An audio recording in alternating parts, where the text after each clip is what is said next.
Gary stepped hesitantly into the reception area and immediately encountered the secretary's displeased look. "Mr.Artell is busy." Gary timidly sat down on a chair close to the door. "It's all right, I'll wait. I urgently need to sign a vacation application." Megan grimaced, as if she had bitten into a whole lemon, peel and all. "Gary, you're wasting your time. Mr.Artell won't sign your application. What kind of vacation can there be in the middle of repair season?" Even the old-timers of the organisation were more afraid of this woman than Mr.Artell himself.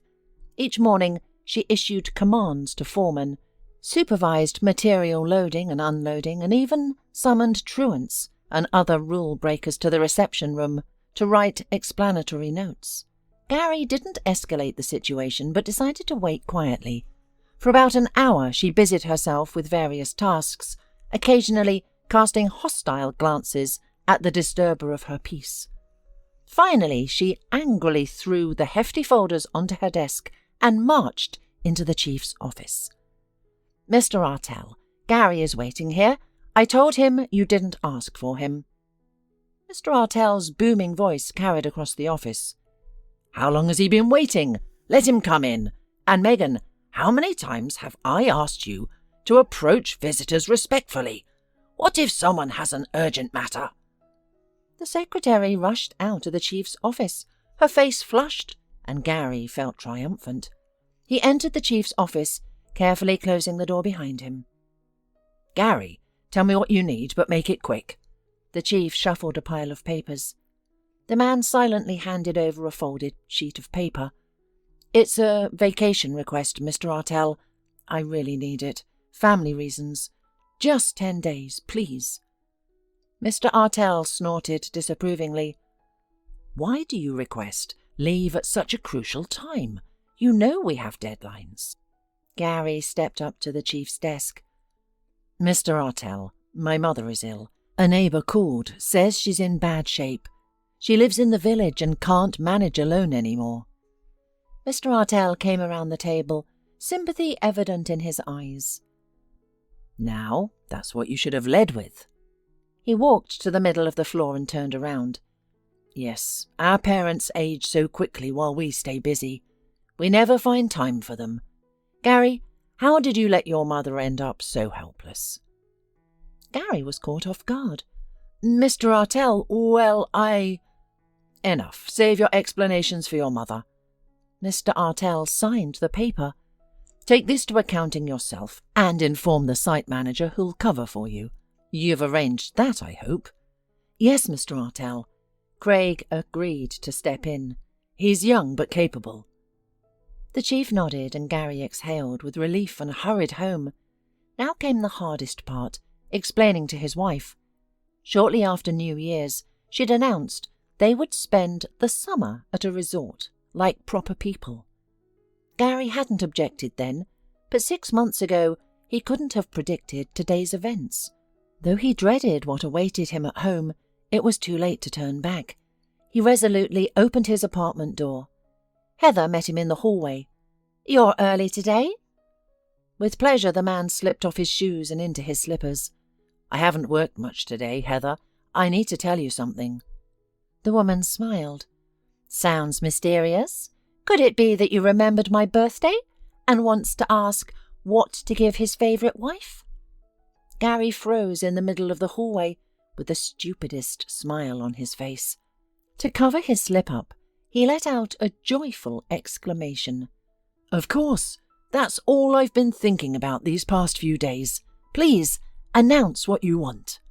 The man hastily kissed his wife on her chubby cheek, but Heather didn't notice his strange behaviour. Lowering her eyes modestly, she whispered, "Gary, I found a suit and purse, though the price is a bit steep." The man happily interrupted his wife. "Don't worry about the cost. You know I spare nothing for my wife. Take my card and buy whatever you want, dear. But I have some news.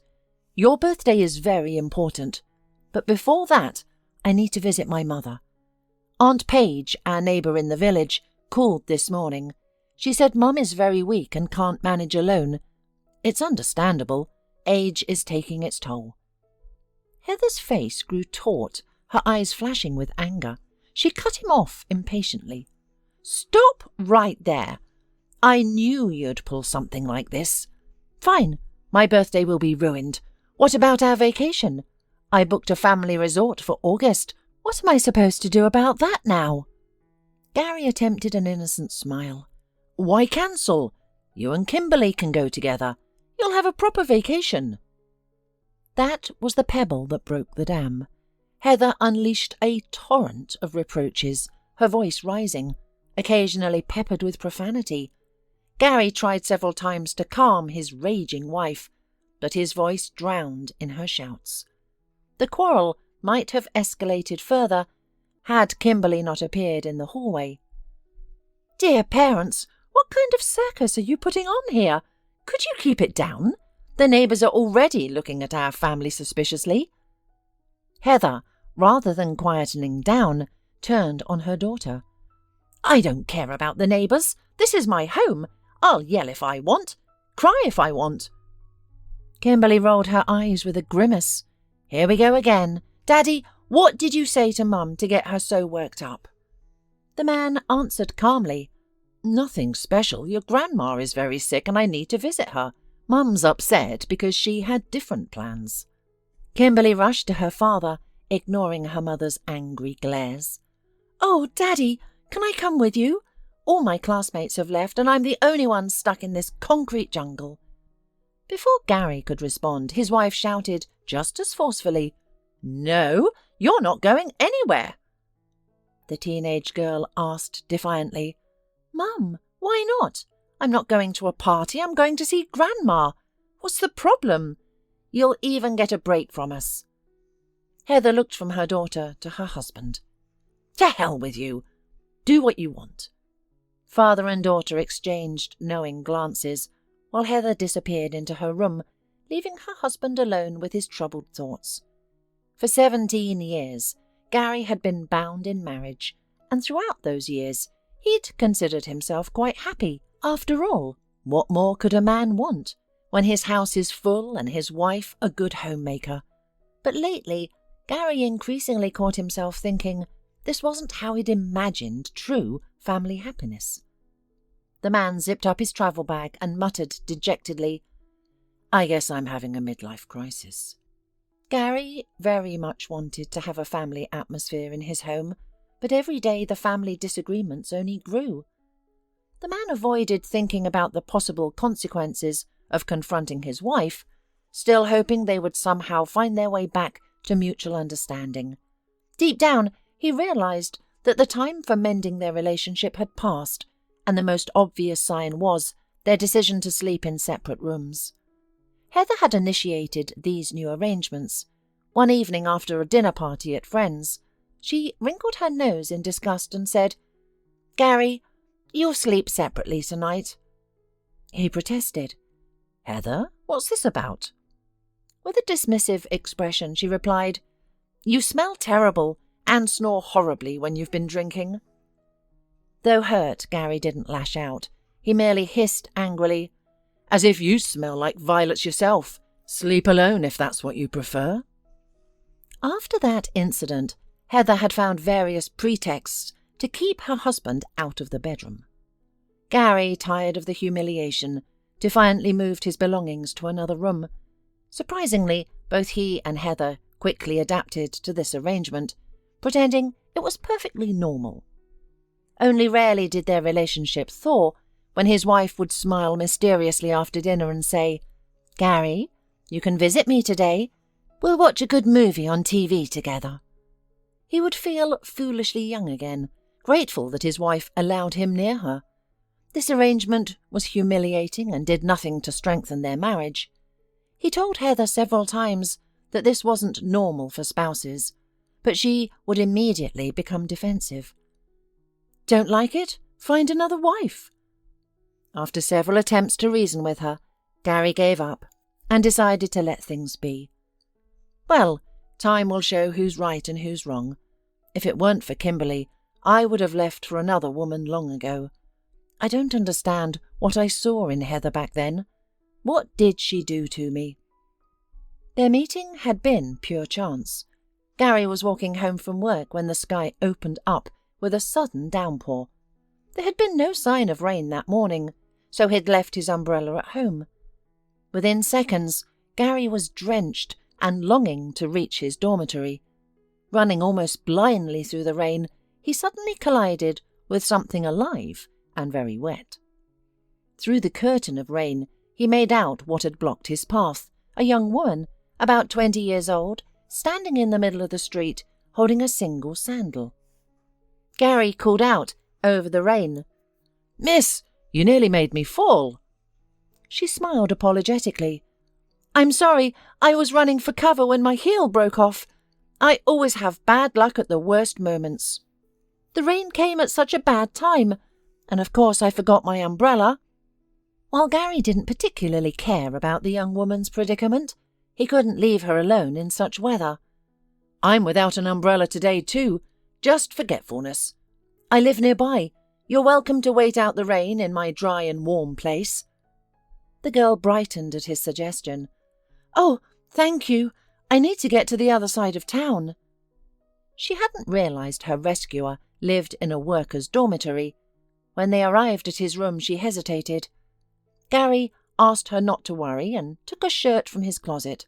"You can change into this, and I'll put your dress in the dryer." Gary stepped outside, and 5 minutes later, she handed him her wet clothes through the door and asked shyly, "Could you also fix my heel?" The young man laughed. "I'll try. I'll dry your dress, then I'll work on the heel." As her nervousness eased, she ventured, "What's your name? I'm Heather." Tilting back his head, the girl laughed, a sound that struck Gary like musical bells. By evening, the rain had stopped, and Gary offered to walk his pretty new acquaintance home. Enchanted, he listened happily to her chatter. Heather explained that she lived with her aunt because she was an orphan. Her parents had died in an accident years ago, her father instantly, while her mother had been severely injured and spent over 10 years disabled. Her aunt, her father's sister, had become her legal guardian while her mother was still alive. The girl admitted, "To be honest, my aunt frightens me a bit. She's very strict and demands total obedience. She'll definitely scold me today. I've never come home this late." "Heather, I won't let you get into trouble. I'll explain to your aunt about the weather," Gary declared firmly. "Please don't. I'd better handle it myself. If my aunt sees me with a strange man, she'll throw me out, and then I'll be homeless. When my mother had her accident, my aunt immediately set conditions, making it clear she wouldn't help anyone for free, especially her brother's wife, so Mother had no choice but to sell our apartment. My aunt lived alone. Her husband had left her when she was young, and she never had children. She took all of my mother's disability pension and my allowance. She wouldn't even let us use money for Mother's medicine, considering it a waste. My mother probably died from lack of proper treatment. She lived in constant pain, forced to endure it. Heather's story shocked the young man. In his mind, she was like a trapped princess, locked away by her cruel aunt, and he imagined himself as the noble hero who would rescue this poor orphan. That night, he couldn't sleep, and by morning, he knew he had fallen in love with Heather at first sight. That evening, he waited for her outside her aunt's building. Heather showed no surprise at seeing him. "I knew you would come," she said. "I had that feeling in my heart." Though this was unusually forward for a first meeting, Gary didn't mind. He wanted to share his thoughts with her too. "Heather, I've been thinking all night about your difficult situation, and you know what I've concluded." Gary took a deep breath and spoke decisively. "I must save you, and I know how. Marry me." "Don't say no right away. I've thought it all through. We'll start in my dormitory and eventually we'll buy our own apartment. I make good money, so this plan is completely doable." Heather was silent, but Gary could tell from her expression that she was thinking hard about his proposal. Finally she said, "You know, Gary, I agree. We might work something out, and if it doesn't work, we can always split up." Gary was so pleased with her consent that he overlooked how casually she predicted their possible future. Being deeply in love, he saw only the good in Heather and tried to ignore any warning signs. The next day, during lunch break, they met at the registry office. Since they weren't planning a big wedding, the registration was scheduled for a month and a half later. The bride's aunt flatly refused to help financially, so Gary bravely took on all the expenses himself. His mother helped considerably. Mrs. Harris, like most village women, was very careful with money and saved for emergencies. When her son announced his marriage plans, she gave him her savings without hesitation. "Here, I was saving for a rainy day, but who knows when that day will come, if ever. Take it, son, you need it now." Beyond money, Mrs. Harris devoted much effort to organising the event. Her years of experience as a cook in the village canteen taught her how to feed people well on a budget. Gary rented a small dining hall in the city centre for the wedding. His mother personally oversaw the food purchases and supervised the cooking. Thanks to her efforts, the tables overflowed with appetizers, and all guests were delighted. But the newlyweds' happiness didn't last long. Barely a month later, his beloved Heather, whom he called Princess, out of affection, revealed her true nature. One day, as Gary rushed home on wings of love, the dormitory manager let him in the dormitory lobby. "Gary, I hate to tell you this, but you must control your wife. She caused a scene. She accused your neighbour across of wishing to steal you. She not only verbally abused her, but attacked her physically. And Katie's 8 months pregnant." Gary had been friends with the husband of Heather's victim, and after this outrageous incident, the men stopped greeting each other. However, before this scandal could settle, another erupted. This time, Heather broke the washing machine and blamed another resident's wife. The young mother of 2 didn't restrain herself, and another fight nearly broke out. The dormitory manager had to take action. She waited for Gary's return and firmly declared, "Gary, I care for you like a son, but I won't tolerate your wife's behaviour. The tenants complain constantly. She's rude to everyone and meddles in others' affairs. You have 1 week to find another place to live." Anger filled him as he opened their room's door, and he demanded sternly, "Why do you think you're better than others? Why do you behave so outrageously?" Heather giggled nervously. "Gary, what's wrong?" "What's wrong?" he exploded. "Thanks to you, we're being evicted from the dormitory." He had expected tears, excuses, some admission of guilt, but Heather never admitted her mistakes. She stormed out and raced down the hall, eager to confront those who had slandered her. And after that, Gary spent a long time apologizing for his wife's deplorable behaviour. When he returned to their room, Heather was calmly doing her nails as if nothing had happened. She muttered contemptuously, "Just wait, I'll make life miserable for these freaks." Gary said wearily, "No, you won't. We're being evicted from the dorm, thanks to you." Heather's eyes widened. "Gary, where will we live?" He snapped back. "I don't know. I have enough work problems. Now I must find a new place immediately." He stormed out, slamming the door. That night, for the first time, he compared his young wife to a nasty toad. Heather truly resembled one when she lost her temper. Mrs. Harris struggled to rise from bed. "Oh, Paige, life isn't fun anymore. I've lost so much strength. I can barely get out of bed." Paige Fremont rushed to help, but the elderly woman waved away her neighbour's hand. "No, I'll manage. It's always like this in the morning. My arms and legs won't bend, but once I get moving it gets easier." Paige set a large cup on the bedside stool. Here's your tea. Have a cookie. I brought them fresh yesterday. By the way, Kathleen, forgive my interference, but I called your Gary yesterday." The elderly woman froze, cup in hand. "Paige, why? I didn't ask you to." Mrs. Harris's eyes welled with tears, and Paige responded firmly. "You didn't ask, but I called anyway. I can't stand watching you suffer. I don't understand how they can leave their mother alone." "You've shocked me, Paige. Did I ask you to call Gary? I don't want to burden my son. He has enough troubles. I'd just be another problem falling on him like snow. I'll manage alone somehow. Please, Paige, call him back. Tell him everything's fine." Mrs. Harris looked pleadingly into Paige's eyes, but she did not succumb to a moment's weakness. "It's too late to call off. He'll be here tonight or tomorrow. He promised to be quick, though.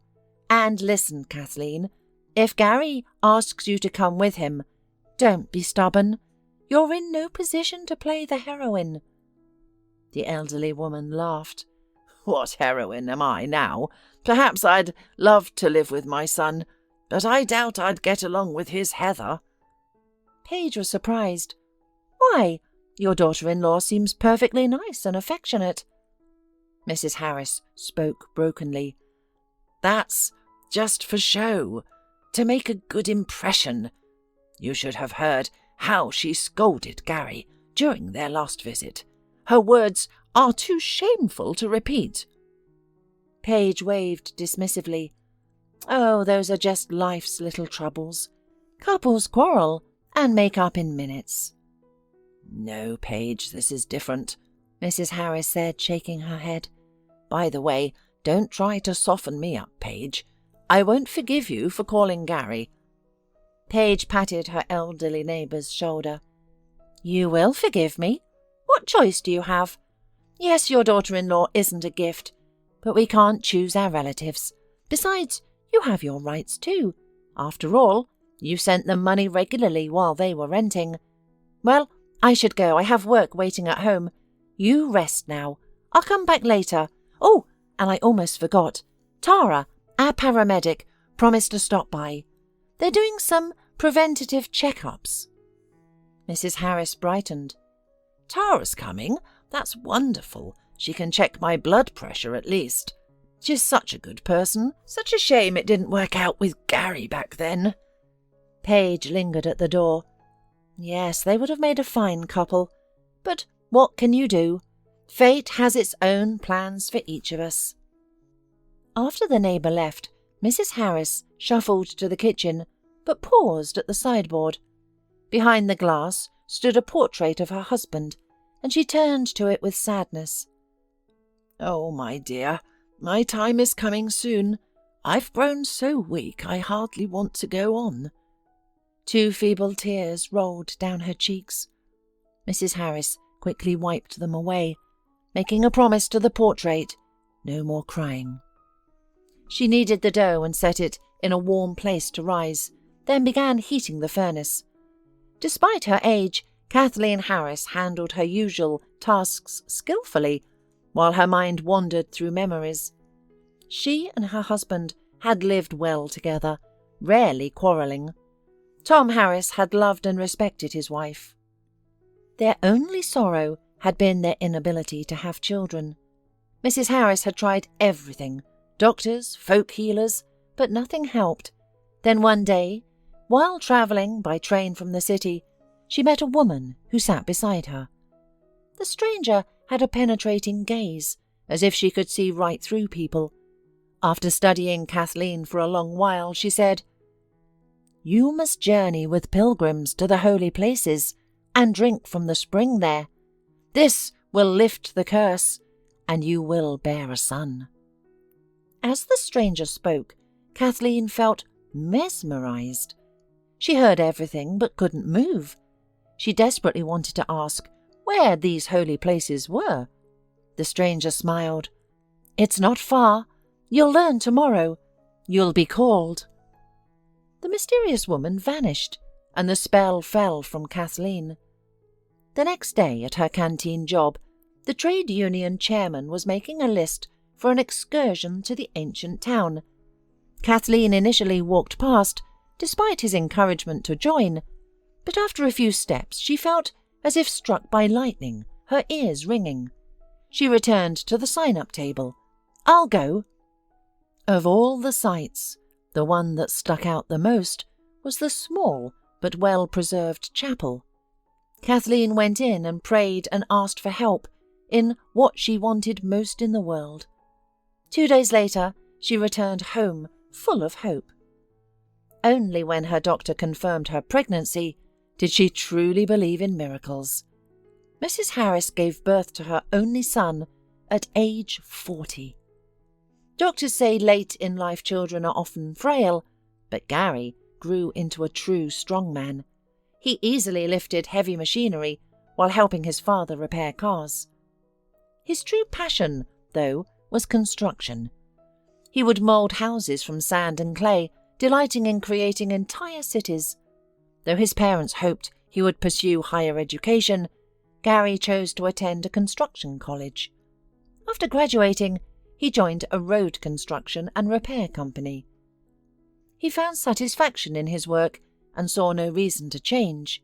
His superiors often suggested that further education could lead to a comfortable office position, but Gary would politely reply, "Seeing the results of your labour brings joy to your soul.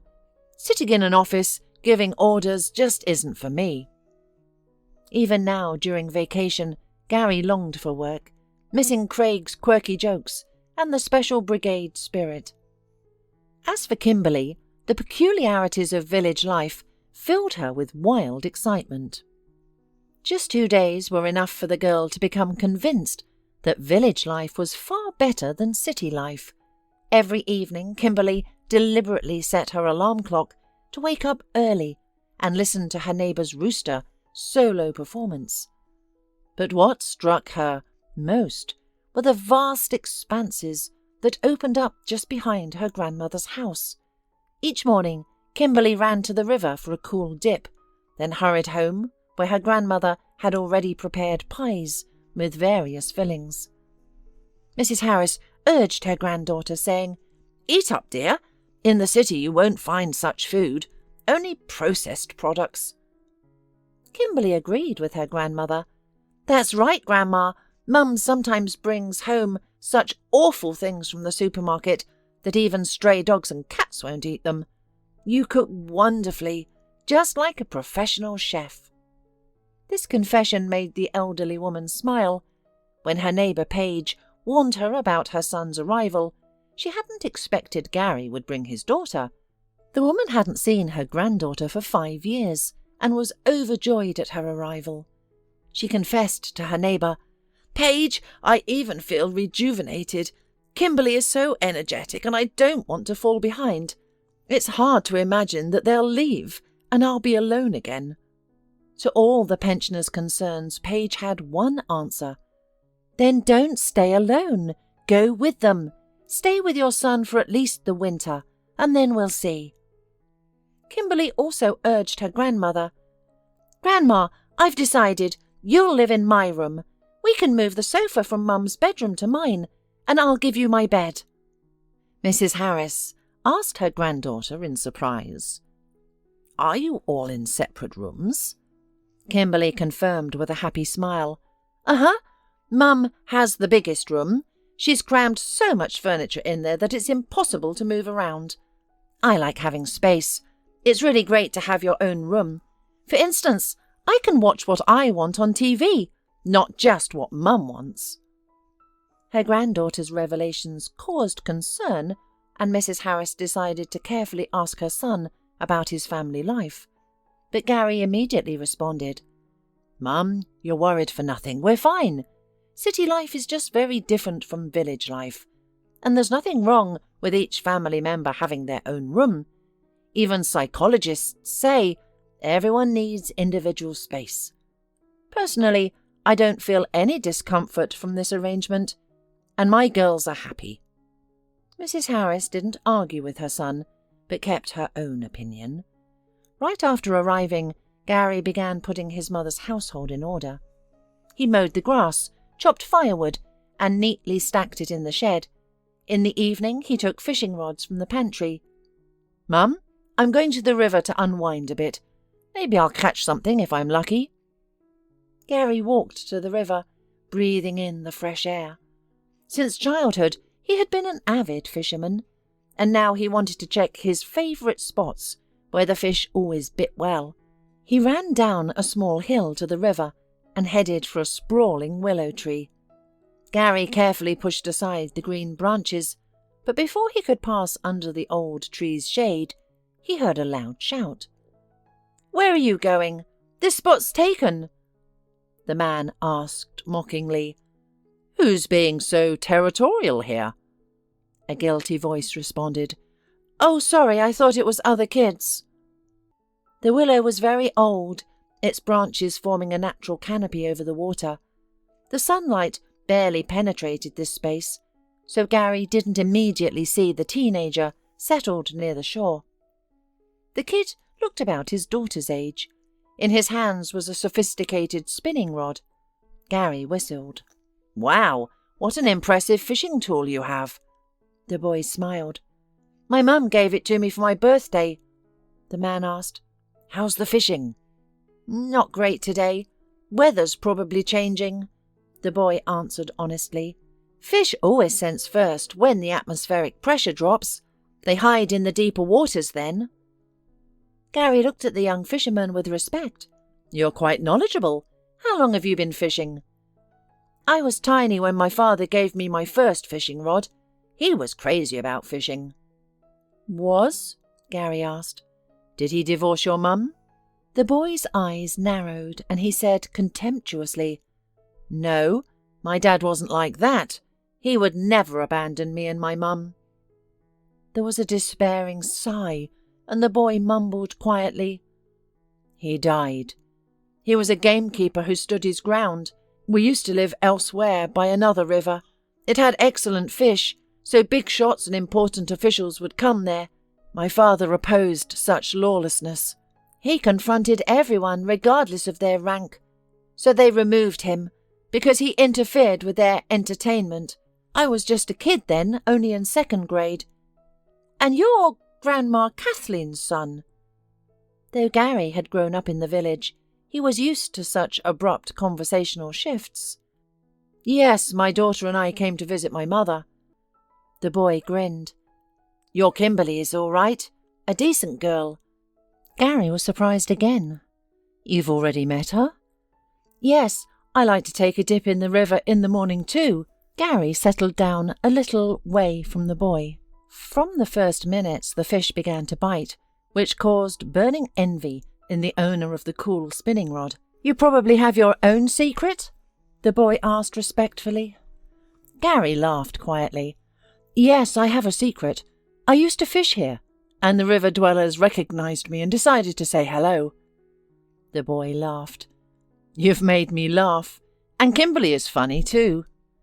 Listen, boy, we've been talking for half an hour, and I still don't know your name." The boy was embarrassed. "I'm Sam Hills. My mum works here as a paramedic.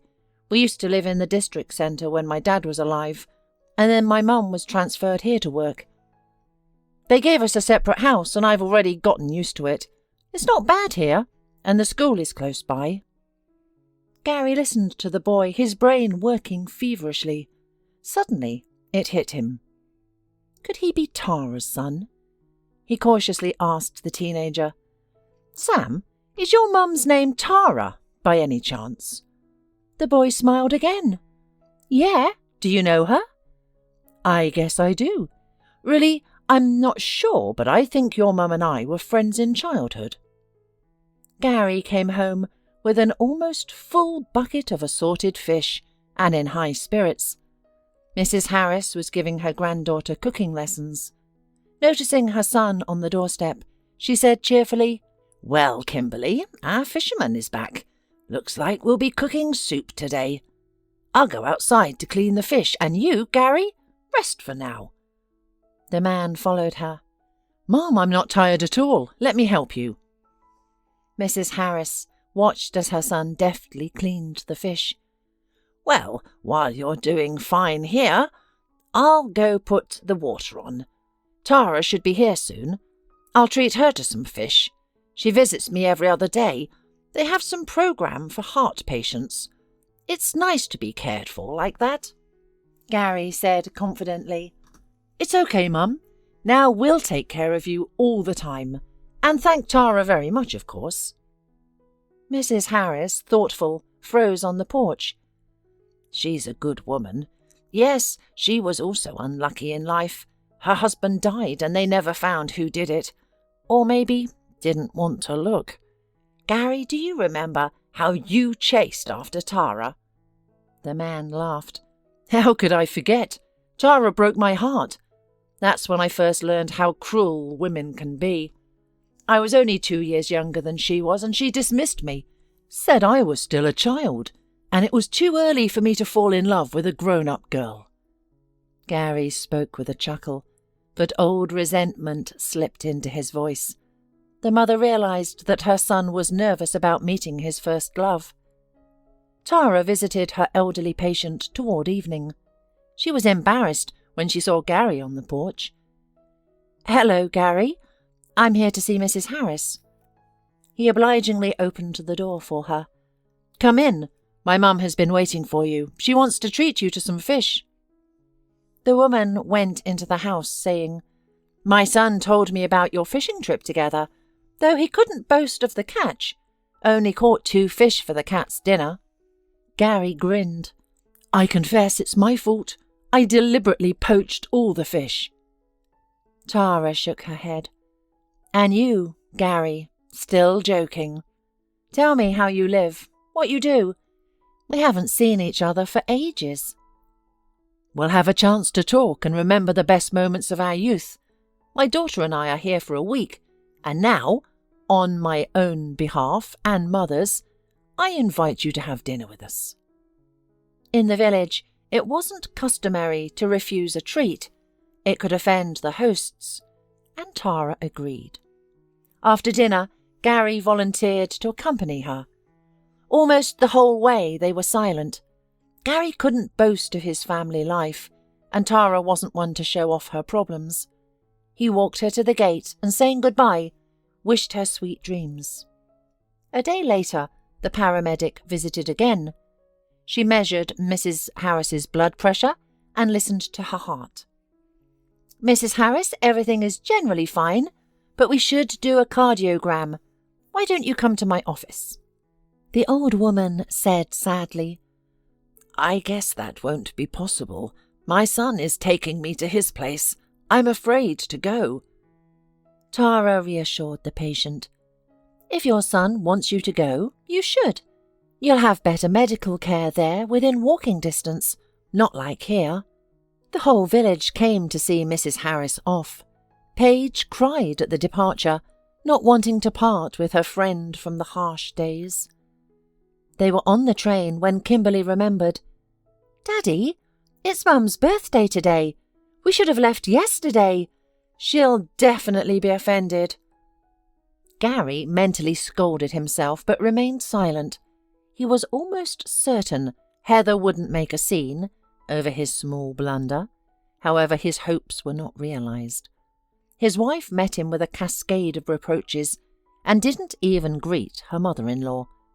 Mrs. Harris had only read about hell in books and heard about it from the pastor in church, but after moving in with her son, she found herself in its very centre. At first, the daughter-in-law behaved quite decently. She didn't mind her mother-in-law moving into her daughter's room, but on the very first day, Heather couldn't hold back and reproached Mrs. Harris. "You must have entertained your son so well that he forgot his obligations." Mrs. Harris didn't know how to reply. She asked uncertainly, "Heather, darling, what are Gary's obligations? Did he owe money to someone?" The daughter-in-law bristled as if stung. "Gary owes me, first of all. He promised to show up on my birthday, and on such a day, I sat alone like an idiot," the elderly woman observed. "Please forgive him, he was too busy in the village." Heather grinned contemptuously and decided to vent her anger on her husband. Mrs. Harris heard her berating Gary. Was it your decision to give me such a gift? Did you bring your mother? Did you even ask if I agreed? Gary responded to his wife, but the words were indistinct. Kimberly noticed Mrs. Harris's confusion about the situation. Grandma, don't pay attention. Mum missed him for a week and decided to remind Dad who's boss of the house. Do you have such scandals often? The old woman asked. Kimberly laughed. Grandma, this isn't a scandal, just a light warm-up. When Mum really gets angry, the windows shake and the neighbours pound on the walls to calm them. I shouldn't have come, the elderly woman burst out involuntarily. The grandmother laughed again. Grandma, don't be afraid. I'll teach you how to behave properly. You just have to ignore Mum's yelling. Then she'll vent and calm down. Child, does she yell at you too? The girl sighed. If only that. Mum might even hit with whatever's at hand. What can you do, Grandma? We can't choose our mothers. That first night, Mrs. Harris couldn't sleep. She tossed in the bed her granddaughter had kindly given up, turning unhappy thoughts over in her mind. Yes, I walked into a trap through my own stupidity. I should have stayed home. Only when dawn began breaking did she fall into restless sleep. In the morning, she heard Heather telling Kimberly, "Stay until your grandmother wakes up, show her how to use everything here, and don't forget to feed Grandma." Mrs. Harris's heart lightened a bit. She thought, I'm not to blame for my daughter-in-law. She may seem harsh, but she's actually kind. She takes care of me. The first few days, Kimberly stayed near her grandmother. They baked pies together in the kitchen and went to the park for fresh air. But soon her granddaughter's interest waned, and she began leaving early in the morning. "Grandma, you won't get bored here alone. Turn on the TV, watch a movie. I won't be long. I'll be back soon." Left alone, Mrs. Harris wanted to occupy herself. Something was wrong with the TV, and the elderly woman decided to read instead. Since the family library was in her daughter-in-law's room closet, she had to cross privacy boundaries. That day, Heather returned from work before her husband. She went straight to her room, and an outraged shriek erupted soon. "Who's been rummaging around?" The mother-in-law emerged from the next room and said guiltily, "Heather, I'm sorry. I slightly disturbed your order. I couldn't manage the TV, so I decided to read a book." The indignant daughter-in-law cut her off, rushing up to wave her hands in the elderly woman's face. "You can't take anything here without my permission. Remember that, please." The woman recoiled in fright, her heart racing. Remembering her pills, she started searching for her purse, but her daughter-in-law burst into her daughter's room. "No, you don't seem to understand anything. What are you snooping around for?" Mrs. Harris timidly mumbled, "I'm looking for my bag. My pills are in there." The daughter-in-law softened slightly. "You should have said right away that you needed the bag. It's in the hallway closet. We don't leave things lying around, and we keep medications in one place. There's a special cabinet in the kitchen. Come on, I'll show you." Mrs. Harris followed her daughter-in-law, who showed her where medicines and bandages were kept. After taking her medicine, the old woman felt better and fell asleep. That evening, she skipped dinner, fearing her daughter-in-law's anger. For 2 weeks, everything was quiet. Heather discovered her mother-in-law's other transgression when, returning from work, she went to the bathroom. Autumn came, and Kimberly went to school. Now Mrs. Harris was left alone all day long. It was good that she had learned to use the television. The elderly woman tried to please her daughter-in-law in everything, realizing her future fate depended on Heather. Her son rarely paid attention to his mother, because he was always busy. Her only consolation was her granddaughter. One day after school, Kimberly said, "Grandma, we haven't cooked together in so long. I'm craving your cabbage pies." Mrs. Harris brightened. "Well then, check if there's flour in the house. We'll quickly make pies and feed Mum and Dad." Grandmother and granddaughter happily began their task, but couldn't finish it. The door slammed in the hallway, and Kimberly whispered, "Grandma, I think Mum's here. I'll go distract her while you clean up." The elderly woman hurriedly began cleaning their workspace, but Heather burst into the kitchen furiously. "What are you doing here? You've turned the apartment into a stable." Mrs. Harris pleaded, "Heather, I'll clean up quickly. The pies will be ready soon. They're already in the oven." The daughter-in-law pushed her mother-in-law, who lost her balance. She fell hard on her side and cried out in pain. Heather, ignoring her mother-in-law's cries, rushed to the stove. "How many times must I tell you not to touch anything?" In her anger, she loomed menacingly over the woman, writhing in pain on the kitchen floor. Kimberly pushed her mother aside and rushed to her grandmother. "Grandma, what's wrong? Where does it hurt?" Mrs. Harris pointed to her side. "I must have bruised myself badly when I fell." She kept from her granddaughter and son that her daughter-in-law had pushed her. But the pain was so unbearable that they had to go to the hospital. When the doctor examined the bruise, he whistled. "That's quite a fall, Granny. Not good at all. You likely have broken ribs." Later that day, Gary confronted his wife. "What happened here? Did you do this?"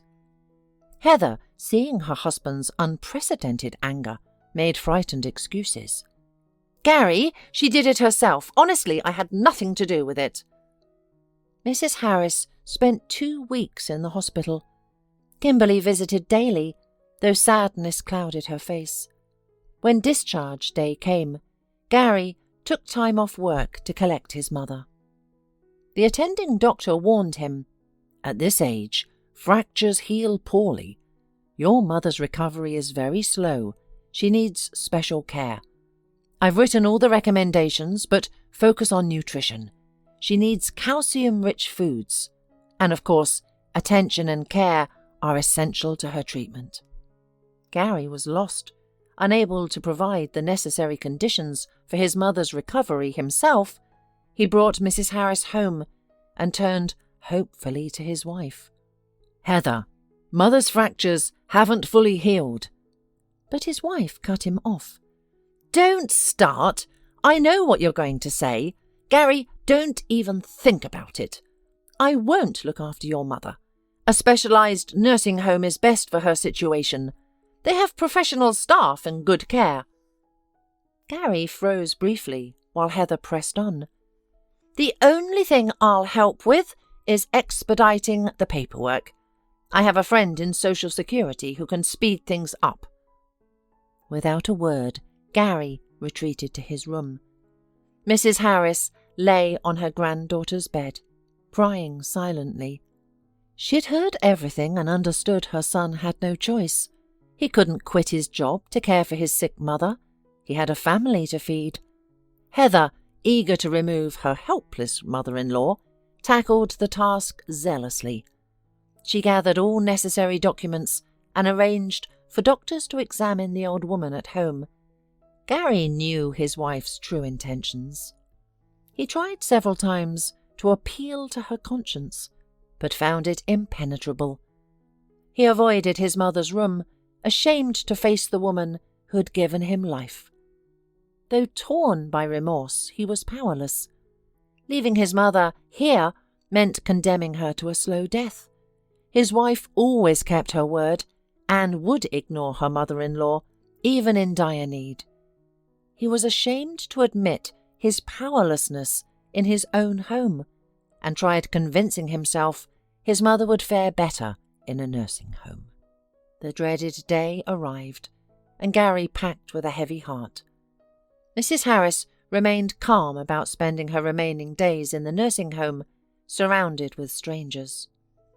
Before leaving, she looked at her daughter-in-law and said sadly, "People act without considering consequences. Heather, you'll grow old too, and your daughter or granddaughter might not want to dispose of you. Have you never thought of that?" "Shut up, you old witch! That won't happen to me. I'm not worthless like you." The elderly woman took one last look at her daughter-in-law and left the apartment. Gary gently settled his mother in the back seat and whispered, "Mum, I'm sorry this happened." Mrs. Harris tried to smile. "That's all right, son. There are many lonely people my age in the nursing home, so I won't be bored there. Don't worry about me.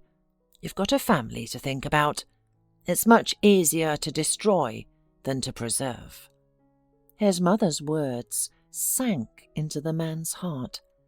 They drove some distance before he dared to ask, "Mother, is it worth preserving something meaningless? Wouldn't it be better to destroy this nonsense and start over?" The woman spoke quietly. "I don't know, son. You must decide what matters most to you." Gary whispered, "Yes, it's not an easy choice, and I can't afford another mistake." Then the brakes screeched, and Mrs. Harris cried out in surprise, "Son, has your car broken down?" "No, Mum. Nothing's wrong with the car. We're not going to the nursing home. We're going home," the man declared cheerfully. "Home? But Heather won't let us in." "Mum, we're not going there. Our home is somewhere else entirely." Mrs. Harris realized what her son meant. She began to cry. "Gary, don't be foolish. I'm not worth ruining your life over. You have a family, work." Gary, seized by excitement, drove faster and told his mother, "Mum, I could find work in the village if I want. And as for a wife, well, I'm not too old yet. I'll ask Tara. What if she says yes?" Mrs. Harris listened and shook her head. Meanwhile, Heather grew worried when Gary didn't return at the arranged time. She dialed his cell phone, but he was unavailable. The woman was furious and stayed up all night, staring into the darkness outside the window, but Gary never appeared. He wasn't there in the morning either. Heather woke her daughter, and Kimberly noticed her mother's tear-stained eyes. "Mum, are you crying because of Dad?" "Just be quiet. I'm sick of all of you," Heather shouted. "Your useless father can't do anything. And that old woman, I hate her with all my heart. She's the one who turned everything upside down here. We were fine while she was gone." The daughter objected quietly. "Mum, you were the only one who thought that. Our house has been chaotic for a long time, and you're the cause of it." Heather lunged at her daughter. "How dare you talk to your mother like that? Getting too grown up? Too bold? Or did your grandmother turn you against me?" Kimberly dodged the blow. "Mum, do you want me to leave too?" Heather, completely losing control, began pushing her daughter toward the door. "Go to your daddy. I can manage without you." The girl ran down the steps in tears, not knowing what to do, but suddenly she had an idea. She decided to go to her granny's house and stay there for a while. She reached the village at dusk, and with relief noticed the light in her grandmother's house. As soon as she opened the door, she found herself in her father's embrace. Gary was distraught. "Daughter, we've been so worried. Your mother is looking for you." Kimberly gave a wry smile. "Dad, yesterday and this morning she was looking for you and cursing everyone. Look, I'm not going back to that madhouse." Gary sensed this was a crucial moment. His decision would affect his daughter's future. He glanced at his mother, sitting quietly in the corner. "Daughter, I'm not going back either. I almost betrayed the person dearest to me, and I won't make that mistake again." Gary stayed at his mother's house. Kimberly planned to settle in the village too, but soon Heather arrived and immediately started a scene. "Heather, if you make another visit like this, I'll take serious measures. I won't let you damage our daughter's mental health. Kimberly doesn't want to live with you. That's her choice, and you must respect it." Heather left and never returned to the village.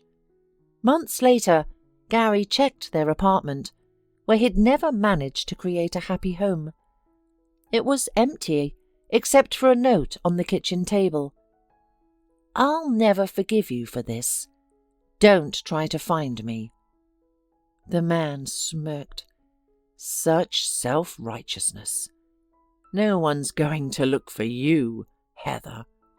Soon he was a divorced man, and he started planning a wedding. He and Tara married, and a year later they had a daughter. Mrs. Harris delighted in caring for her granddaughter, named Kathleen in her honour. Gary never saw his first wife again, though he heard through others that she'd moved far, seeking her happiness.